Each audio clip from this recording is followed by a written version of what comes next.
Pemirsa, 87 korban bencana menerima bantuan sosial pasca bencana dan santunan penguatan ekonomi tahun anggaran 2025 dari pemerintah Kota Denpasar melalui Badan Penanggulangan Bencana Daerah.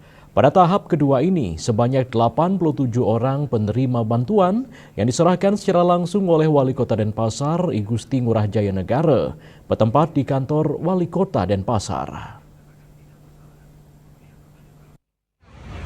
Penerima bantuan sosial untuk perbaikan. Wali Kota Gusti Ngurah Jaya Negara dalam kesempatan tersebut menyampaikan bahwa realisasi bantuan tahap kedua mencakup 87 penerima dengan total anggaran sebesar 1.355 juta. Sebelumnya, pada penyaluran tahap pertama, pemerintah Kota Denpasar telah menyerahkan bantuan sebesar 500 juta rupiah. Dengan demikian, total bantuan yang telah tersalurkan tahap pertama dan tahap kedua mencapai 1.853.100.000. Lebih lanjut, Wali Kota Jaya Negara juga menjelaskan bahwa keterlambatan penyaluran bantuan disebabkan oleh proses verifikasi yang harus dilakukan secara teliti oleh tim BPBD Denpasar bersama Inspektorat.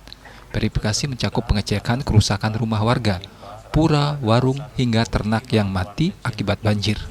Jaya Negara menambahkan bahwa bantuan yang diberikan pada tahap ini berbeda dengan bantuan bagi pedagang pasar maupun pura umum yang telah ditangani melalui APBD pada kegiatan lain seperti perbaikan di Pura Puseh, Pura Dalem Kertelangu, dan Pura Beji.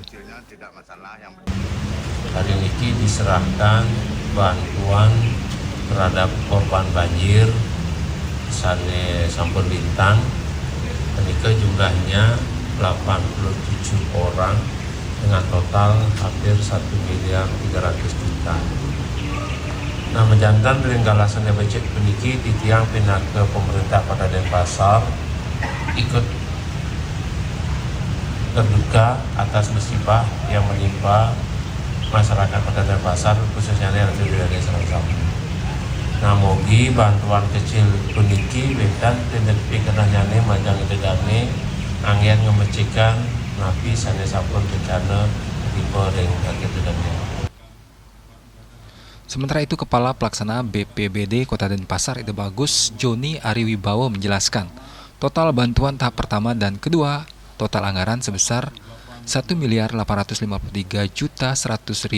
dengan rincian bantuan terdiri dari 145 penerima bantuan perbaikan rumah, 51 penerima penguatan ekonomi, dan 78 penerima bantuan untuk fasilitas umum pura. Masing-masing penerima jumlah yang diterima berbeda-beda sesuai dengan kerusakannya. Salah satu penerima bantuan Nyoman karyawan warga dari Banjar Alang Kajang menyampaikan rasa terima kasihnya kepada pemerintah Kota Denpasar. Ia mengaku bantuan yang diterima sebesar 9 juta tersebut sangat membantu untuk memperbaiki tugu pelinggih dan tembok sepanjang 3 meter yang roboh akibat banjir. Putu Karya Mahendra dari Desa Ubung Kaja juga mengucapkan terima kasih kepada pemerintah Kota Denpasar karena telah memberikan bantuan bencana sebesar 25 juta rupiah. Yana, Bali TV.